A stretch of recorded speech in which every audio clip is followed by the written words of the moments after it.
Sempre que vocês ouvirem a palavra de Deus, antes dela ser anunciada, peçam ao Espírito Santo para que trabalhe o seu coração, que seja com o coração aberto, que Ele faça o trabalho que essa palavra que vai ser semeada precisa fazer no seu coração. Como diz São Tiago, não escute essa palavra como mero ouvinte, porque essa palavra salvará as nossas vidas. Então, sempre que ouvir, pensa nisso. Hoje nós vamos reler o Evangelho de domingo, Lucas 6. Então, eu queria que enquanto eu estivesse lendo para vocês, que vocês fechassem os olhos. É porque nesse momento, Jesus diz para você, né? Então, nesse momento, eu preciso ouvir o que Ele diz para mim. E a palavra que Ele mais vai querer trabalhar no seu coração vai ser a palavra que mais vai ficar forte em você. E a delicadeza de Jesus é tão grande, que Ele começa assim: eu, porém, vos digo, a vós que me escutais. A delicadeza é muito grande, né? Porque ninguém é obrigado a ouvir, né? Mas a vós que me escutais. Amai os vossos inimigos, fazei o bem aos que vos odeiam, bendizei aos que vos amaldiçoam, orai por aqueles que vos difamam. A quem te ferir numa face, oferece a outra. A quem te arrebatar o manto, não recuses a túnica. Dá a quem te pedir, e não reclames de quem tomar o que é teu. Como quereis que os outros vos façam, fazei também a eles. Se amais os que vos amam, que graça alcançais?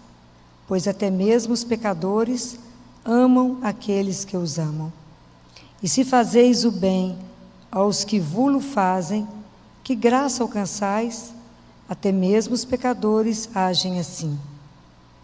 E se emprestais àqueles de quem esperais receber, que graça alcançais? Até mesmo os pecadores emprestam aos pecadores para receberem o equivalente. Muito pelo contrário, amai vossos inimigos, fazei o bem e emprestai sem esperar coisa alguma em troca. Será grande a vossa recompensa e sereis filhos do Altíssimo, pois Ele é bom para com os ingratos e com os maus. Sede misericordiosos como vosso Pai é misericordioso. Não julgueis para não serdes julgados, não condeneis para não serdes condenados. Perdoai, e vos será perdoado. Dai, e vos será dado. Será derramada no vosso regaço uma boa medida, calcada, sacudida, transbordante, pois com a medida com que medirdes, sereis medidos também. Palavra da salvação. Quando a gente escuta esse trecho, e ele tem um impacto, né? Que a gente escuta esse trecho, é um trecho que é um impacto para nós, né? Porque é difícil. Se isso fosse somente lei, se fosse uma lei ditada para nós agora, seria difícil de viver. Porque a lei, ela te é entregue e você se vira para cumprir, revelando exatamente que a gente é incapaz de fazer isso, né? Mostra exatamente a nossa pequeneza, a nossa fragilidade, a nossa miséria diante disso. Mas isso aqui não é lei. Isso aqui é o Evangelho de Jesus. Isso aqui é a boa nova dele. Isso aqui é diferente. Quando Deus Pai fez esse grande mistério da encarnação, Ele fez algo absolutamente novo e simplesmente encantador, né? E algo tão profundamente transformador.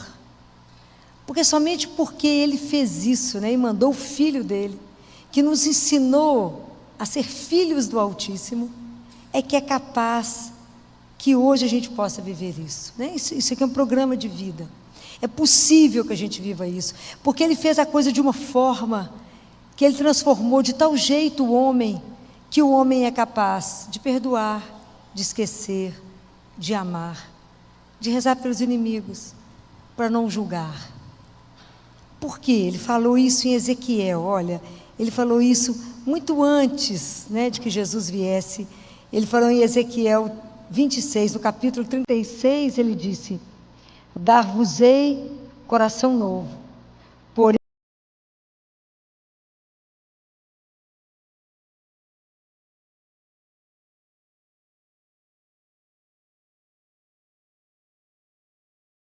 e farei com que andeis de acordo com os meus estatutos e guardeis as minhas normas e as pratiqueis. Então, na verdade, acontecerá, né, o que Deus colocou para nós. É uma proposta tão maravilhosa que Ele nos deu Jesus como modelo. Isso aqui é possível viver somente por uma coisa. Porque Jesus, além de nos dar o modelo do que é como ser filho, né, como é que é ser filho de Deus, né, que ele diz, está descrito aqui na carta dos Romanos,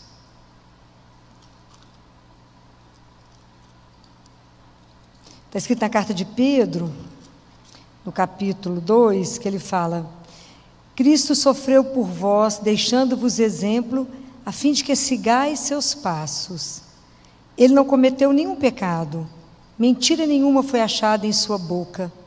Quando injuriado, não revidava, ao sofrer, não ameaçava. Antes punha sua causa nas mãos daquele que julga com justiça. Então, ele deu o modelo. Como é que a gente vai fazer para seguir esse modelo? A gente só é capaz disso por causa de uma coisa. Qual é? Como é que nós vamos dar conta de viver o Evangelho? Como é que nós vamos dar conta de trabalhar a nossa conversão, né? Porque a nossa conversão é isso, quando a gente toma uma atitude e todas as nossas ações estão comprometidas por causa dessa ação. Não, se eu, né, assumo que creio em Deus e que sou filha dele, reconheço isso, todas as minhas ações são pautadas por isso. Mas por que a gente dá conta? Por que a gente está a caminho? Vocês estão aqui numa terça-feira por causa de uma palavrinha, qual é? Outra, nem fé, nem amor, qual é? Qual da graça? Aprenderam. Por causa da graça que é derramada em nós. Porque a gente sozinho não é capaz de ler, servir a paz. Eu falo, sou eu não. Não sou eu. Imagina, Senhor, se eu vou perdoar, fez mal para mim, vou dar um jeito de dar o troco. Né? É só o namorado trair, fala, mas eu vou trair do mesmo jeito, você vai ver o que eu vou arrumar. Porque isso é inerente ao ser humano. Né? A gente vai querer pôr o pé para o outro cair, né? Não tem jeito. Mas é a graça de Deus que vai nos transformando. Mas para que a graça de Deus possa atuar na minha vida, na sua vida, o que nós temos que fazer? Primeira coisa, nós temos a liberdade, ok? Guardem isso. A nossa vida com Jesus é o encontro da graça com a liberdade. Então, primeiro eu falo com ele, Jesus, eu quero te seguir. Ele fala, que lindo, então eu vou te dar graça. Jesus, eu quero rezar, então eu vou te dar graça. Jesus, eu quero confessar, ele te dá graça, porque sem a graça a gente faz nada. É o que ele fala em João 15, sem mim, nada podeis fazer. E nada é nada. Nós temos a ilusão que fazemos alguma coisa. Então, por causa da graça, nós somos transformados. Como é que Jesus pode nos transformar? Somente se ele encontrar conosco, ok? Não que ele não queira, o problema é a gente querer. Como é que um milho vira pipoca? Se eu puser no fogo. Como é que eu vou ser transformada? Se eu for exposta ao fogo, que vai me consumir sem me destruir. Isso é o Espírito Santo de Deus que tem que nos queimar, tem que nos pegar de jeito. Tem que pegar esse coração duro e dar um coração de carne. É Ele que tem que nos transformar, Ele que tem que nos fazer experimentar a experiência de ser amado. Porque como é que eu vou amar alguém? Porque para eu poder esquecer, perdoar, não julgar nem nada, eu tenho que ter um amor imenso por você. Como é que eu consigo ter esse amor? Se eu me sentir amado. Então essa é a primeira experiência que todos nós temos que fazer, de ser amado de uma forma tão incondicional por Deus. Deus nos ama tanto, e de entender que Ele tem uma paciência tamanha conosco, e que Deus me perdoa tanto, que eu falo, eu tenho que perdoar o outro que é igual a mim, ué? Se aquele que é o Senhor de todas as coisas me olha com compaixão e me perdoa, quem sou eu para não perdoar o outro? Mas isso é um caminho, porque às vezes a gente começa a nossa vida espiritual, e eu dou muito exemplo com criança, porque eu acho que a gente é menino mesmo diante de Deus. A criança, ela pega, por exemplo, uma semente para plantar, e ela quer comer do que vai gerar aquilo ali. Então ela vai lá e planta, e todo mundo ajuda ela a plantar. No dia seguinte ela levanta cedo, vai correndo para ver se já está pronto para ela pegar e comer. Nós somos assim na nossa vida espiritual. A gente nem bem começou os primeiros passos na vida espiritual, e a gente acha que já vai colher todos os frutos. Toda a nossa vida espiritual é uma profissão de fé, porque Deus respeita uma coisa que chama liberdade. Então, para que a gente possa conseguir viver esse evangelho, a gente precisa de permanecer em Deus. E nós somos, às vezes é muito volúvel, às vezes vem uma onda, nós vamos na onda, passa a moda, a gente sai da moda, até a gente ter uma fé madura, que independente do que te aconteça, você permanece em Deus. É um tempo, é um chão, é muita Eucaristia que gasta, é muito joelho que gasta, porque senão um dia a gente começa muito bem rezando, depois a gente acha que a gente grande já sai fazendo as coisas sozinho, aí tem que voltar de novo. É igual o menino quando aprende a andar, gente, é só lembrar de um menino de 1 ano, ele anda de base larga porque não tem nem sustentação, porque a fraldinha não deixa, mas ele acha que ele é grande, então ele começa a andar e você tenta ajudar, ele bate e fala, dá licença, né? Falta falar, e sai que eu dou conta, vai e cai, você fica esperando para dar o colo, é Deus conosco. Então, para a gente dar conta de viver isso aqui, não é brincadeira, porque o primeiro desejo do ser humano é gostar só daquele que gosta de mim, mas eu vou ter que conviver, então, em ambiente de trabalho, na família, isso é o nosso grande desafio. Se eu assumo que eu sou cristã, já está todo mundo me olhando torto. Como é que eu vou comportar ali? Como é que eu posso ter o mesmo padrão de comportamento? Não é ser melhor, nem ser pior. Cristão não é melhor nem pior. É um jeito diferente de viver, porque é o jeito de Jesus. É isso. Então, como é que você vai reagir diante disso? A carta de Tiago, ela me põe tonta. E tem uma semana que eu estou pensando nas frases de Tiago, né? Eu estou andando, agarrada nele. Já marquei até confissão, porque a situação é grave. Só ler Tiago, que você fala, nó, misericórdia, tem saída não. Quando Tiago fala assim, estejam prontos para ouvir, morosos para falar e morosos para se irritar. Pode imaginar que a gente está seguindo essa linha. O povo nem acabou de falar, já está brigando. Então, a hora que você vai, e é tão interessante que à medida que Deus vai nos transformando, na hora que você vai irritar, você morde a língua e fala, não, tem que ficar moroso para falar, bem calminho, bem lento, deixa o outro falar. É um trabalho, porque na verdade a nossa vida é uma batalha espiritual conosco, para poder viver esse homem espiritual que Jesus nos mostrou. Isso é uma luta, porque o mundo está sempre nos seduzindo de um outro jeito. Então, o dia inteiro, a gente se voltar para o Senhor, a gente precisa da vida de oração, porque sem a vida de oração, eu me perco, e daqui a pouco eu estou reagindo igual o mundo reage. Eu preciso de reagir como Deus reagiria no meu lugar. Isso é um treinamento. Ninguém vira atleta da noite para o dia, vira? Né? O atleta, ele tem que treinar todos os dias. Você vai fazer um salto à distância, quando seu treinador te coloca, vai aumentando a altura, você treinar para você ficar melhor. Assim é a nossa fé. Para mim poder acreditar cada vez mais estar perto de Jesus, eu tenho que querer, primeiro passo. E eu tenho que ter um tempo, segundo passo. Eu tenho que ler a palavra, eu tenho que meditar e eu tenho que mudar as minhas ações. Mas Jesus, ele é tão doce, que eu já falei com vocês. Ele só vai transformar em vocês aquilo que vocês apresentarem para ele. Se vocês falarem com ele, não, Senhor, sou ótimo, não tem nada para resolver, ele vai ficar do seu lado. E não vai agir em nada. Mas vocês falar com ele assim, Jesus, guarda minha língua. Não, estou apavorada com a língua. Aí, fala com ele. Resto todo dia pela minha língua, eu falo demais. No hospital, né, a vida, no consultório, o dia inteiro eu falo. Então, a língua, quando eu penso na língua de Santo Antônio, que está lá viva, para vocês quiserem ver, que ele só falava de Deus. Quando ninguém queria escutar o evangelho, ele ia para a beirada do rio, os peixes saíam para escutar a palavra.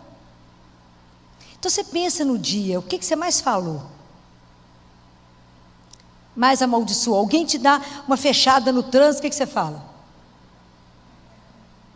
Não precisa comentar. Aí você pensa assim, você fala, que Deus te abençoe, meu filho. Deve estar com mais pressa do que eu. A gente não sabe, não é verdade? E é tão interessante que eu queria comentar uma coisa para você, com vocês, que às vezes a gente discute pouco, mas que a gente precisa discutir, porque há uma tendência da personalidade nossa, do ser humano, que é isso que Jesus vem tocar na ferida, né? Não julgueis. Coisa simples. Para não serdes julgados. Não condeneis, para não serdes condenados. A palavra aqui, ela é muito dura sobre isso. Tanto Tiago, né, meu amigo Tiago, estou de mal agarrada nele. Tanto Tiago quanto São Paulo, eles pegam muito pesado com a questão do julgamento. Porque o problema não é eu te julgar para que você não me julgue. Eu não te julgar para que Deus não me julgue. Compreenderam a dimensão disso? É muito grande. É muito pesada. Mas vocês nunca poderão falar que vocês nunca ouviram falar sobre isso, porque faz parte da nossa caminhada entender isso e pedir a Deus a graça de não julgar, a graça de se colocar no lugar do outro, ter compaixão. E muitas vezes eu vejo situações que eu falo, se eu estivesse no lugar dessa pessoa, eu faria pior do que ela. Né? E eu já descobri, né, tristemente, eu descobri, falei isso há uns anos atrás, falei com Jesus, na ira eu sou capaz de matar. E é duro o dia que você descobre isso, que a ira te leva a matar alguém. Então, você não está imune a nada. Eu tive uma oportunidade, que foi eu considerei um presente, de ir numa prisão, na época de Natal. Fui lá falar para os presidiários. Porque uma atitude sua não te define. O fato de você agora aqui levantar e brigar não quer dizer que você seja isso. Mas às vezes naquele momento, pelo impulso, você comete um erro, e isso não pode te definir como pessoa. Essa é a misericórdia. Então eu fui lá, fui na PAC, aqui de Nova Lima, que a igreja aqui tem um trabalho lindo lá, lindo. Vocês conhecem? É a igreja que não tem, a cadeia que não tem guarda, que não tem chave, né? Fica tudo aberto, né? E inclusive eu entrei na cela e me fechei lá dentro com eles, para ver como é que é a sensação de estar preso, né? Um horror, né, gente? Um horror. E aí foi tão interessante, porque eu fui falar para eles, falar de Deus para eles, na época do Natal. Fiquei lá um tempo lá, e eles trabalham inclusive com marcenaria, tem todas as armas possíveis que vocês imaginarem. Eles não fazem nada, porque eles querem ir embora, já está pronto quase para ir embora. E aí depois, eles perguntaram se podiam, nós tivemos uma conversa muito bacana, foi muito rico, para mim foi muito rico. E aí depois eles perguntaram para mim, se eles poderiam rezar por mim. Olha que espetáculo. Nós podemos rezar por você? Falei, mas é muita honra. Aí eu fiquei no meio, eles fizeram uma roda, e depois eles falaram, agora nós podemos cantar para você? E eles cantaram, e a gente dançou. Olha, eu nunca imaginei que eu ia estar no meio de tanta gente que matou, tanta gente que roubou, tanta gente que fez tanta coisa grave diante da sociedade, dançando e cantando.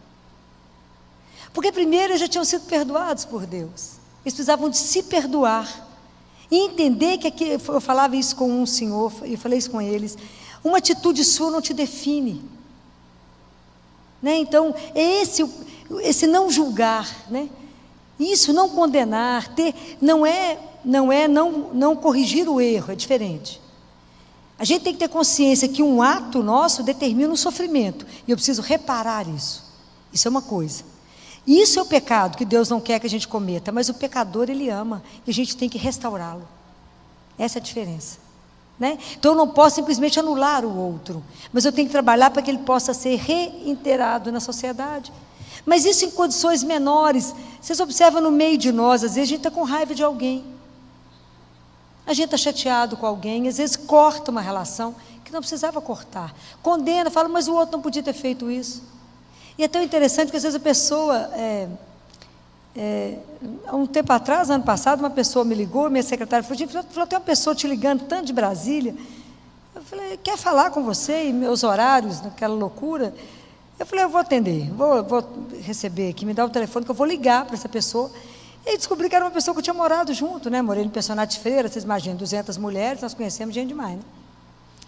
E ela falou, Filó, eu preciso falar com você. Eu falei, uai, menina, quanto tempo a gente não conversa? Porque eu estou sem paz. Uai, mas o que aconteceu? Porque eu não aguento mais ir ao padre, pedir perdão, mas eu precisava conversar com você para você me perdoar. Eu falei, de que, gente, que eu não estou sabendo? Não, Filó, porque em determinada época eu fiz uma coisa gravíssima com você. Eu falei, fez? Me lembro, não. Se tem uma coisa que Deus me deu, entre tantas, é o esquecimento de tanta coisa. Não consigo lembrar. Eu falei, minha filha, mas você tem certeza que você fez isso mesmo? Fiz. Uai, se você está incomodada e precisa do meu perdão, está perdoada. Nem estou lembrando o que é. Mas que bom, vou pedir a Deus, me faça esquecer muita coisa. Não vou ficar com muito mimimi, não, Senhor. Eu quero o céu. Né? Então, eu estou pronta, eu estou aqui a caminho, estou tentando me fazer. A gente anda um passo, dá 10 para trás. Quando eu leio o Evangelho, quero morrer. Falo, misericórdia, como é que nós vamos fazer isso? É só na graça, né? Aí você escuta Paulo falando assim, ó homem, tá, na carta de São Paulo aos Romanos, no capítulo 2, ele fala, ó homem, quem quer que sejas, que te arvoras em juiz, julgando a outro, condenas a ti mesmo. Sabe por que ele fala isso? Porque você faz a mesma coisa que o outro faz. Então, é muito interessante porque o avarento, ele vai recriminar a avareza. Aquela pessoa muito sensual vai achar pecado em tudo, vai achar que tudo é luxúria. Então, o orgulhoso vai achar que aquilo lá é só pecado de soberba. Porque, na verdade, a gente vai recriminar no outro aquilo que você não concorda em você mesmo e não tem coragem de enfrentar. A gente tem que ver que a gente não presta para nada mesmo, né? É tudo ordinário. E tem que mostrar isso diante de Deus. Falar, Jesus, olha o que eu fiz, porque eu sou péssima mesmo. Trabalha em mim, Senhor.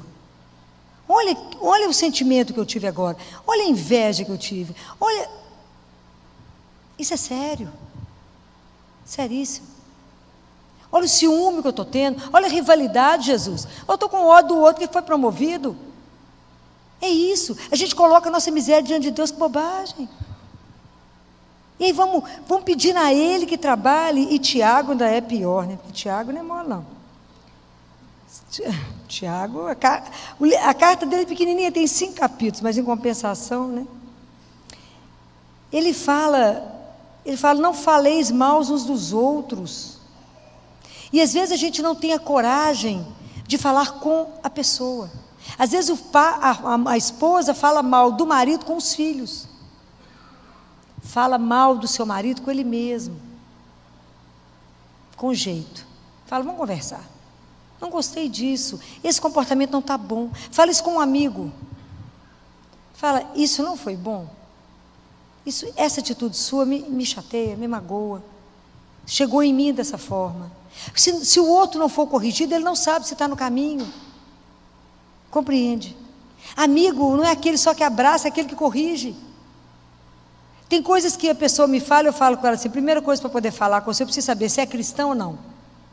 Porque se for cristão, eu vou te corrigir. Se não for, larga para lá.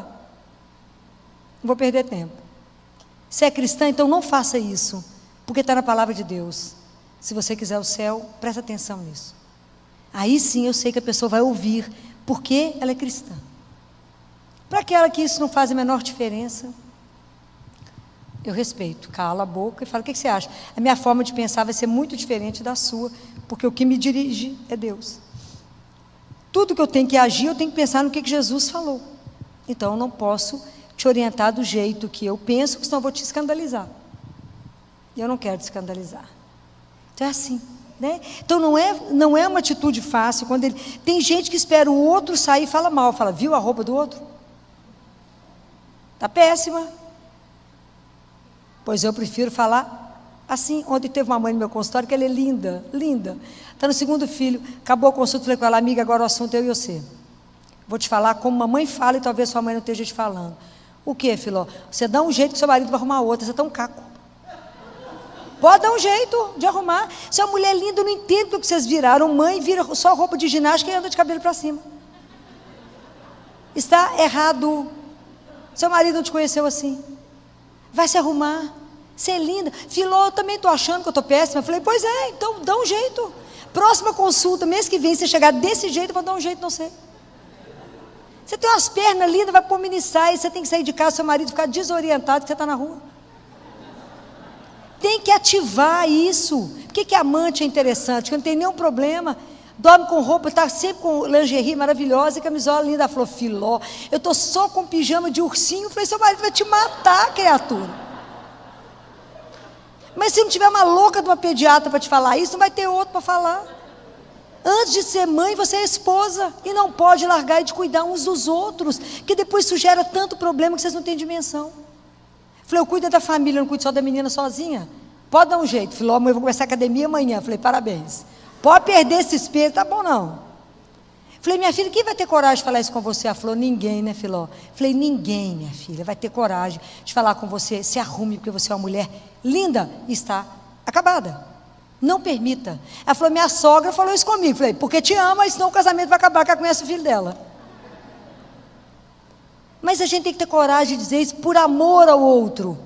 Não para esperar ela sair e falar, viu que fulano acabou. Não, fala agora, senta aqui, que agora a conversa minha com você. Mas a gente precisa ter coragem para fazer isso, tem que ter amor. Não é para destruir, para promover o outro. Isso que ele fala aqui, não fala mal, né? Ele fala que a gente não pode julgar a lei, a gente tem que praticar, né? Só há um juiz. Você sabe, como é que eu condeno a sua atitude? Eu sei o que passou no seu coração naquele momento. Como é que eu posso julgar? Como é que eu posso julgar uma mãe que chega em casa, pega o marido abusando sexualmente da filha, e ela pega uma faca e mata o marido? Ela está errada? Naquele momento, ela agiu como uma leoa e defendeu a filha dela, de 3 anos de idade. O que passou no coração daquela mulher naquela hora? Que atitude levou ela a fazer isso? Se eu estivesse no banco lá para julgar, ela ia absolvê-la. Então a gente não pode julgar, a gente não pode condenar. Eu falei, se eu estivesse naquele momento ali, o que eu ia fazer? Então pensem sempre nisso. Porque eu aprendi uma coisa, tenho aprendido muito, né? E Jesus me ensinou muito. E é tão interessante que quando eu ainda tinha 17 anos, ontem, né, gente? Claro. Um dia eu rezando, Jesus falou assim comigo, tudo que você quiser, que alguém... Eu estava reclamando alguma coisa com ele, não sei o que eu estava reclamando, não. Eu acho que eu devia estar muito sozinha, isso mesmo. Todo mundo saído de casa, sozinha, tinha ninguém, né? Tinha ninguém, tinha ele, graças a Deus tinha ele. Tinha um amigo, né? Uma amiga. A gente, quando veio do interior, as pessoas não te acolhem direito, né? Você convive na hora da faculdade e depois, final de semana, você se vira, né? E é claro que eu estava falando com ele. E eu falei com ele, ô Jesus, mas eu não consigo ninguém, estou sozinha. Alguém para conversar, alguém para bater um papo, tomar um colé, né? Porque eu sentar no lugar sozinho, se eu começar a falar, eles acham que eu sou louca, né? E aí eu escutei uma frase que depois que eu fui conhecer a Bíblia, depois, porque enquanto 17 anos eu não lia a palavra, eu comecei a ler com meus 20 e poucos anos, ele falou assim, o que você quer que alguém te faça, faça você primeiro. Isso estava na palavra. Quando eu li isso anos depois, eu chorei muito, porque ele ensinou uma regra de ouro, né? Aquilo que você quer. Então, se você quer um amigo, faça um amigo, procura por ele, cuida dele, né? Primeiro. Então, primeiro faça você para poder receber. Então, sempre dê o primeiro passo, fique esperando o outro dar o primeiro passo. Há muitos anos atrás, uma senhora do grupo, quando meu grupo de oração era pequenininho, na Capela das Freiras, uma família que é muito rezar, uma senhora estava sofrendo muito, que os filhos tinham brigado, e estavam inimigos, e ela estava sofrendo demais da conta, e ela me pediu se eu podia dar um jeito na história, se eu podia dar um jeito de conversar com eles. Então, eu fui procurá-los, separadamente, e aí um falou assim, mas eu estou esperando ele tomar uma atitude. Falei, não. Ele falou, eu estou aberto, eu estou esperando só que ele venha. Eu falei, então vamos lá junto? Vamos lá. Ela já tinha preparado a casa dela com os filhos todos, eu cheguei lá com o outro. Vamos lá fazer a reconciliação, somos irmãos. Então um estava esperando a atitude do outro. E às vezes você perdeu um amigo, perdeu alguém que se ama, porque um está esperando o outro tomar atitude, vai você. Vai lá com aquela cara mais lavada, fala, estou sofrendo porque eu estou com saudade de você. É assim. Assim é o que Jesus faria. Pensa sempre. Fala, como é que o senhor faria no meu lugar? Então, tudo isso que ele falou hoje, né, é tão sério. E são regras para a nossa vida. Porque é dessa forma que a gente agir que as pessoas irão ver que nós somos filhos de Deus. É fácil? Não, de jeito nenhum. Não estou trazendo hoje nada fácil, porque também não é fácil para mim. E aí eu estava falando com vocês que Jesus me ensinou tanto, né? Não só essa frase quando ele me disse, mas eu aprendi que a gente tem que ser sorvedouro do mal. Então, você escuta, tudo que alguém vier e falar, fulano, você está sabendo? Fulano saiu de casa, está traindo com fulana. Escuta e fala, pronto, ficou por isso mesmo, está de morta. Escuta e não leva o assunto para frente. Sorvedouro do mal. Aquilo que você escutou morreu em você. E a outra coisa que eu aprendi, um dia, Helena, não sei se foi em Salmos, não sei onde é que foi, acho que foi nos Salmos. Então, para mim, não me distrair, não me dispersar, não julgar, não observar o outro, porque uma característica de médico, gente, médico dá diagnóstico olhando. Você olha para uma pessoa, você dá um diagnóstico, é uma coisa impressionante. Na postura, na forma de falar, é impressionante, a gente tem uma capacidade de observação muito grande. Então, para mim não correr o risco, fora do trabalho, de ficar observando os outros, falando que eu não devo, ou pensando que eu não devo, eu só assisto missa, assim, de preferência na primeira cadeira, ou quando eu estou aqui de ministro, ou aqui, de frente que eu só olho para o altar, né, para não correr risco. E segundo, eu descobri que quando eu não estou nessa posição, que aquele que fez os olhos, fez a pálpebra. Então, para mim não julgar, eu fecho os olhos. Isso eu aprendi na palavra de Deus. Então, tem situações que eu prefiro nem observar para não lançar um juízo, mesmo que eu não fale. Eu pensei, se eu pensei, já pequei, que eu já julguei aqui, né? Então eu fecho os olhos, falo com Jesus, daqui um dia eu vou cair morta na rua, né? Porque eu não vou enxergar nada, porque tem que fechar o olho para tudo, não posso olhar para a direita, não posso olhar para a esquerda, está difícil, tem hora que a situação, eu falei com ele aqui, amigo, cá entre nós, eu estava dirigindo, eu falei com ele, olha para a direita a situação, não pode julgar, olha para a esquerda, está ficando difícil de olhar, tem que olhar para frente, às vezes a situação está na frente, fala com ele. Você há de fazer um abatimento na situação, porque não está fácil. Não porque a gente tenha verdade, mas é porque isso é um traço da nossa personalidade, né? Já na hora que você olha, você condena, você julga. Então tem muita coisa para que Deus não se apavore, como eu não me apavoro, eu leio isso e falo, não, Jesus, que programa de vida, né, amigo? Nós temos até o fim do meu tempo aqui para o Senhor trabalhar tudo isso em mim. Mas por isso precisamos rezar muito, por isso precisamos confessar muito, por isso precisamos de muita Eucaristia, para que a gente possa entregar para Ele a nossa alma de leproso, né? Porque nós somos leprosos de alma, como dizia São Francisco, né? Fala, Senhor, olha a lepra, e se o Senhor pode me curar, me fazer nova de novo, me dá um espírito novo, Senhor, me dá um coração novo, me ajuda, eu quero pela minha vida revelar que sou filha do Altíssimo, mas me ajuda, porque sem a sua graça não vai revelar nada. Aliás, eu posso comprometer o teu santo nome. Isso é um caminho.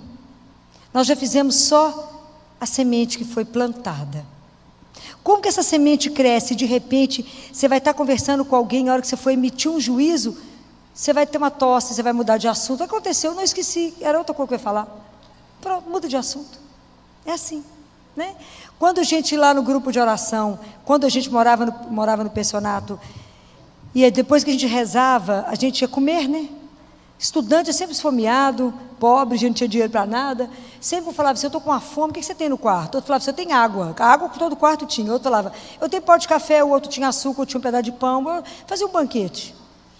Quando a gente sentava para comer, as pessoas falavam assim, vamos falar mal dos outros? Eu falava, ótima ideia, tinha acabado de rezar, ótima ideia, vamos, a gente começa falando de você. Esse assunto foi abortado na história, porque quando a gente se reunia, descobriu que a gente falava, na verdade, era de si mesmo. Então vamos falar de nós mesmos? Mas isso é um treino, né? Jesus vai nos treinando, mas à medida que eu me exponho a Ele.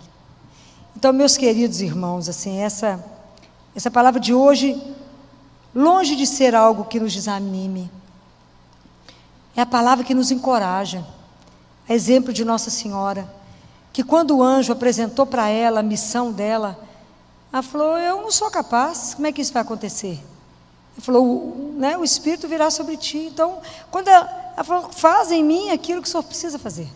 Então, que a gente também tenha a audácia e a coragem de pedir a Nossa Senhora que nos conduza, que nos ajude a fazer uma entrega a Deus tamanha, que fala: Senhor, eu falo isso com Ele todos os dias, não deixe a obra que eu sou ficar inacabada. Permita que eu consiga completar na minha vida aquilo que o Senhor sonhou quando o Senhor me fez. Termina a obra. Permita que encerre tudo que o Senhor fez. Eu falo com Ele todo dia: Jesus, o tempo é curto, está acabando. Me ajuda a encerrar aquilo que eu vim fazer. E assim, Deus não vai deixar nada inacabado, mas entrega para Ele. Aprenda que somos dependentes dEle. Vamos pedir a Nossa Senhora que nos conduza, ela, que fez tão brilhantemente tudo, foi aquela que ouviu, que permitiu que a palavra trabalhasse nela, e que ela que gerou a vida, porque tudo isso não é uma ilusão, gente? A igreja, aquilo que nos revela, Deus, Jesus, Maria, os santos, isso não é uma ilusão, isso é real. Um dia nós os veremos, um dia as nossas mãos também irão tocá-los. Aquilo que os apóstolos falaram, o que os meus olhos viram, o que os nossos ouvidos ouviram, o que as nossas mãos tocaram, nós tocamos na vida, um dia nós vamos tocar. Isso é real, de verdade, isso não é uma história de carochinha, Nossa Senhora não nos deu uma ideia, ela nos deu Jesus, Então que ela nos ajude a amá-lo, e que por sermos amados por Ele, nos dê a graça de ter como gratidão desse amor, amar. O dia que a gente aprender a amar, tudo isso aqui é simples, porque o amor passa por tudo isso. Por que uma mãe perdoa sempre? Pelo amor. Mãe, mas olha o que esse menino fez com a senhora. Mas ele é tão bom, gente. Menino bom desse jeito, Eu já falei isso com vocês. Por que todos os presos são, eles conseguem pegar os criminosos? Porque eles fogem para casa da mãe. Porque a mãe é aquela única que visita. Tão interessante. É o amor que faz visitar, é interessante. Na penitenciária feminina, não tem visita. As mulheres que estão presas porque ajudaram os companheiros na droga, eles não vão visitá-las, porque não amam, usaram. Mas a mãe é a única que vai. Ela vai lá sempre visitar. É esse amor que Nossa Senhora vai nos ajudar a receber de Deus, a entender que somos amados, para que a gente possa fazer da nossa vida, da hora que levanta, a hora que dorme, somente um hino de amor, porque o nosso Deus só sabe nos ensinar isso. Louvado seja nosso Senhor Jesus Cristo.